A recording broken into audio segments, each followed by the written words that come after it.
going to be looking at just placing 26 for your reference, right? So bladder 26.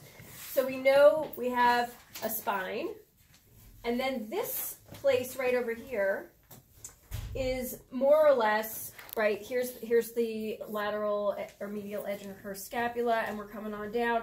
But you can also use the musculature, right? I don't know about you guys, but I kind of see a little bit of a line right here, right? Which is sort of the equivalent of the rectus abdominis, but just on the back side, right? And there is actually a little bit of a divot in there. There is. I don't know how we're set up muscularly, but it does work out that way. So this would be the 3 Sohn line, and this would be the 1.5 Sohn line. Now, obviously, this line does not, we don't care about this line so much after what point up here? 52. 52, exactly. I'm pointing over here. But so this would be 23, let's say, and here's 52. And there's nothing over here until we drop down to 53 and 54. Okay. So if this is BSP L5, and we want to come to locate basically bladder 26, we're doing that. And then after that, we're kind of in the land of where are the holes, right? All right, so feeling for her SI, that prominence that we saw, that was part of the pelvis, right? I'm waggling back and forth, Heather's loving it, right? And this, so you guys can't see what I'm feeling, but basically this is the top of the process. And if I move a little forward, I'm now in that crevasse, you know, between the two. And that's when you needle the SI joint, you'd be going into that, right, on either side. So here's the very kind of tippy top of that point. And it might point me towards the second hole. And I think, in fact, this is the second hole. So I'm just going to circle this, right, as number, that would be 32. So, but to check myself, because I don't know, is it 33? Is it 31? Seems like it's 32. Do I feel another one right above it? You know, and what do I feel? Like, yeah, what you're going to feel is what you probably imagine you would feel, that if you put your finger there, it feels like a little bowl, right? A little dish. And the thing is that it's not straight down. First of all, the patient's pelvis is not, or their sacrum is not totally perpendicular to the table, right? So that's the first thing. There's already a natural tilt that comes. We just took away some of it, but it's still there. But then there's also the structure of the sacrum itself, and it turns out that the holes are not drilled straight through the bone. They actually go down a little bit. So when you needle to get it down and through, you're not going to be doing this like you do on many points. You're going to be doing this a little bit, right? Now, that's not true for everybody. It's true for most people. Some people, it works that way. But for the most part, you want to have a little bit of a posterior or downward angle. Okay. Okay, so that's 31 and 32. 33 is, you know, I'm not going to be able to feel it. There's just, you'll notice, you can't feel it. And 34 is usually level with the top of the butt crack right around here, right? So we don't, so I'm just going to draw them in because I can't really feel them and you can't either. So there. Okay, but we're going to end up pretty much at the top of the butt crack for number 4. Okay, then we're going to be able to place our inner bladder line points, right? So that would be, this would be what number? 27. Okay, so that happens to be the small intestine shoe point, just so happens. Here's 28. This is the bladder shoe point. So we have all these shoe points up here, liver, spleen, whatever. Here's small intestine, here's bladder. And then we have another guy. We have another guy. Right? So 31, 32, 33, 34. Excuse me. 27, 28, 29, 30, 31, 32, 33, 34. Question, after small intestine and bladder, it says buttock, and then the next one is white circle. What's okay. White circle? So white circle is supposedly the anus. Oh, okay. Not intuitive. Okay, so a brown circle would have made sense, right? Right. But it's white circle. Yeah. Bleached. Bleached. Yeah. They do that. Bleached. What's that? Bleached. It's a thing. Yikes. All right, so now we get into 53 and 54. So if this is the first hole and this is the second hole, right? We're coming over here. 53. And then we got the fourth. We're level with the fourth also. 54. And those are on the line of the outside line. Right in line with the outside line. 3 sun. So basically we could say this is 75, 0.75, right? Somewhere between the midline and, right, approximately halfway, but angled a little bit probably. Then we have 1.5, and then we have 3. And these guys are level with the second and the fourth. There's just nothing level with the first and third. And you just got to remember that. Okay, so these are great for sciatica type things, right? And then gallbladder 30 is going to end up being right here. So, you know, just getting that butt cheek activated, getting blood there. Okay, good with this? Oh, I didn't actually do something which is kind of important. I just showed you one way of finding the holes. The other way is this, which I think you should practice. So, well, first of all, what I talked about was just see if you feel along the midline of the sacrum those processes. And the best way, oh, you've got a nice one right there. You feel me rolling over it? The best way is to waggle back and forth like this, because then you're kind of going up and over the mountains. So if I feel that, here's the space. Where'd it go? All right. So this all feels good to the patient pretty much. So, right.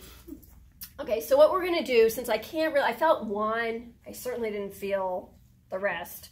So what we're doing is we're putting a finger level with this material here, you know, this information, and then a finger here, and we're going to try to find, we're going to evenly space our fingers, and that could give us a clue about the process. These should all be processes, these guys. I thought you said it should be 5. You should divide it by 5. Yeah, there's 5 spaces. 6. Here's the first, second, third, fourth, fifth. 5 even spaces. So that just like with this, you know, on CV8 and I guess CV2 is a point, right? But we're locating just like this. So these guys, the ring fingers in this situation, are not on processes. They're just anchor points. One is the hiatus of the sacrum. The other is BSPL5. Okay, those are the 2 endpoints. Then evenly spacing these guys. Now, obviously, Heather has a tiny little sacrum. I can hardly, you know, get all my fingers in there. But this is also another clue to, you know, and the more you can feel the bone, the more you're going to get traction on this. Right? So that's verification. Now, right now, that's verification that the holes are next to the processes. Right? That if you feel the processes, try to come out to see if you fall into a hole, because that's how you're made, you know, kind of thing. So right now, I'm trying to see if there is a processes, that one processes I found, which I have since misplaced. Yeah, I think that is one. So that's, you know, that's verifying, that's good. And then this one, not so much. I think I was feeling this one. So processes may be there, may not be there, but they're a double check on this. But I recommend that you use that SI joint piece, you know, the bony process there, and try to find your way into either 32 or 31. You'll probably fall into a hole if you fall off of that little crest right there. This is all, you know, a process of feeling and feedback and learning, because you never did it before. Okay, so moving on to the leg, what we talked about was keying things off of 40. So if I lift her leg, I can easily see, you guys can see this ropey cord right here. Right? Oh, well, 35 I'm not going to demonstrate. 35 is a half stone lateral to the tailbone. So it's going to be very close to just below where the butt crease starts. Okay, so just You're going to see the crack there, and you're going to come just below it, and you're going to be really on the skin, like you're going to be on top here at half a sun lateral. You're not like opening the crease and getting in there because you don't need to. All right, thank you, Michelle. Okay, so now we are finding 40, which if we lift the leg, we can see the tendon right here. It's very easy to feel. And then this is the femoris tendon, just as easy to feel on the other side. Here, if you can't know what I'm feeling, but I'm basically right on top of the two tendons right here. And the halfway point would be here, so now you can relax your leg. And this ideally is in the line with the you know, being able to bisect the gastrocnemius. So we put a spot here. Now you'll notice, for sure, on Heather it's pretty good. It looks pretty even side to side. On other people, especially people who have some padding over here, forget about it. It's like, it looks like it's totally not in the center of the back of the knee, but you care about those two tendons. So now we have a line drawn straight up to the butt crease. Okay, and that's going to be 36 right there. No magic to it. And that, in theory, should be at the top of the crease. Meaning this crease, not that crease. It's in the center of this crease, and it's also at the top of this. So, because this is how many sun? 14. Okay, great. So what we're going to do is we're going to find the halfway point, and then we're going to add one sun. Fantastic. So that's going to be 37. And we're going to come down to 38 and 39. So 39 we're going to do first because we find 38 relative to it. So we're going to come out to the lateral side of the tendon right here. There it is. I got the tendon right here. I'm going to make sure I'm on the medial inside edge, right? That's important. You could screw that up. So that's going to be 39, which happens to be the lower Hussey point for the triple energizer. Just so happens. What was the lower Hussey point for the large intestine? Anybody? Stomach 37, and then the lower Hussey point for the small intestine? 39. Okay, stomach 39, and then it turns out that bladder 39 is the last of the three yang arm, right? Large intestine, triple wormer, small intestine. We have each of those have a lower C point, and we just now have all three of those. Okay.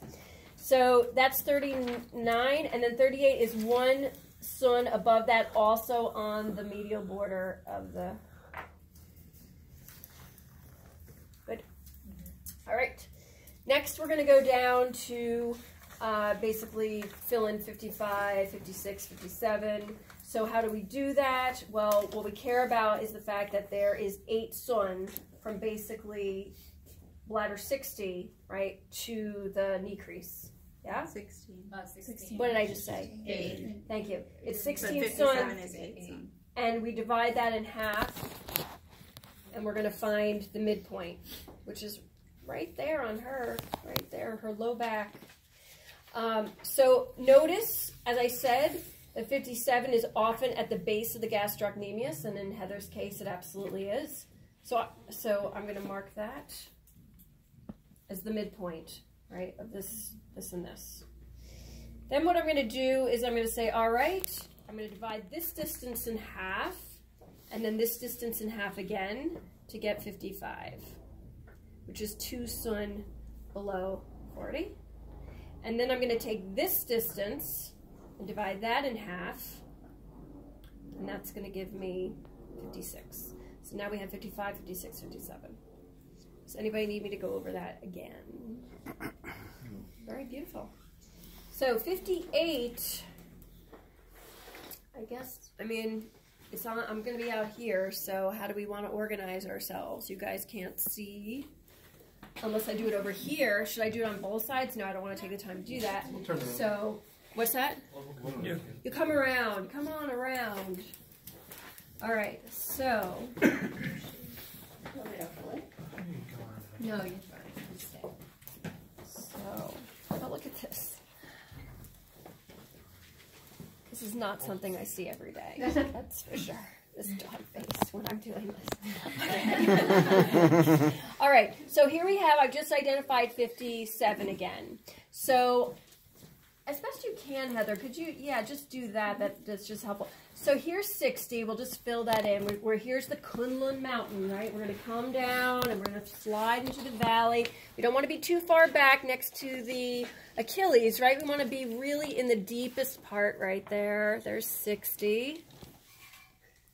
And we know that 58 is 7 sun above 60. And here's 57 at 8. So what we're going to do really, you know, the reality is, I mean, we could do this. We could say, okay, this is 8. So this is 4. And then we've got basically 5, 6, and 7, you know, but that would drive you crazy. So what we're going to do instead is say, okay, I'm going to come down about 1 sun and over to the back of the, here's the back of her fibula. Let me see. Yep, there it is. So you want to try to feel for the back of the fibula because the definition of the point is that it's 7 sun above 60 on the posterior border of the fibula. So the reality of this point is it really moves around, just like liver, well, we haven't done liver 3 yet, but there's like spleen 6, right? You want to be palpating and checking with the patient. So this point will be tender, particularly if someone has a stiff neck or very tight shoulders or... Yeah? Okay. That's not it, though. I'm not on it. No. Okay, so let's just see. Sometimes you really have to press down. I'm not kidding. And sometimes it's not reactive. So let's see if I can find it on Heather at all. And basically what we'd be looking right there? Yeah. More there? Yeah. Okay, you've got it. You feel that feels reactive. Fantastic. So let's just say that it's here. Now look at the distance between these two. Like that is way more than 1 sun down and 1 sun over. And so this is just a lie, this whole thing. This is all right, but maybe on some tiny people under some certain circumstances. But the reality of 58 is that it is 7 sun above, but it might be 7.5, it might be 7, it might be 6.5. You know, just got to feel around. Okay, so assuming that this is 8 though, because that's pretty good. And then if we divide that in half to get 4, we know bladder 59 is at 3, and it's directly above 60, so we're placing it there. Okay. Can you show me how you know, maybe it is 7. That's good. How you got there and missed it with the... How I got here? Here? Yeah. How I got 59. Here? Sure. Yeah. So I know it's 8 sun from 57 to 60, right? Because I divided that about like in half to do that. So 4. If I divide this in half and then subtract 1, okay. I'm at 3. Yeah. Good. All right. So now we talk about 61. Here's the sole of the foot. Here's 60. We're going to divide that in half. We're going to be directly below. Now you want to feel in the calcaneum. Is there a divot? And there is, but it might not be. 61.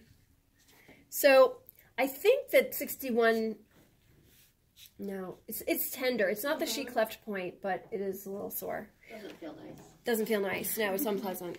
Okay, just like kidney 5 is, right? It's just, ugh. Can you put up 61 again? Would you say that again? 61. 61 is halfway between these two. Okay. On the calcaneum. All right. So don't go like too far down. Don't be like, oh, I'm going from here to here, right? It's the sole of the foot. So this is basically our distance, right? It's as if it's a piece of paper. That's your border, right? Not a finger, but a, okay. It's not rocket science. So I don't want to make it sound complicated. Okay, so 62, as we talked about, is a little controversial. So let's see, technically, like right here, I am wobbling over Heather's peroneal tendons right here. I am just waggling back and forth. You can see them right here. See how I'm moving them? Okay, so it's really in the way of bladder 62. Like they are wrapped around here, and in theory, the point should be right here. Right here's the tip of the malleolus. I come off of it. Maybe I want to be a little below. But actually, in this case, as I just did that, here I was at the tip. Then I came down to the foothills, like the inferior border, right? And then if I moved half a sun below that, I am behind those peroneal tendons. I'm trying to make them pop right now. They're right here. So I really could needle right into that, right? And just sort of behind those tendons. Okay, so, but those tendons might not have been like that. But she's a textbook peroneal tendon person. Okay. So play with that. And again, you know, the whole thing is, you know, can you get just a little below the ankle and, you know, touch bone without hitting tendon. 62, 63 is, there's two ways to define 63. One is we find this tuberosity. Here's the height of that mountain right there. There's a tuberosity right there. You can just go behind it and tuck yourself in like a little mouse, like just tucking into a little crease there, okay? So there it is. It really does feel like a little cave in there. The other definition is that it's in line with the anterior border of the ankle. This one's not working out so well, but supposedly if you come to the anterior border of the ankle and come straight down, well, it's not too bad, right? I just came to the anterior border of the foothills, and I came straight down. But more reliably, so I'd be underneath the cuboid bone right here, and I'd be on the back of that tuberosity. Sliding over the tuberosity until I'm on the front of it, on the red and white skin, so you have a nice border there. We're going to be finding 64. Okay. And then 65, if I keep sliding my finger, I run into the foothills of this tuberosity. Here's the height of it. Right, so I'm going to run up right against it, just like I would have over here and here. And I'm going to place 65 there. 66, as I mentioned, is in the crease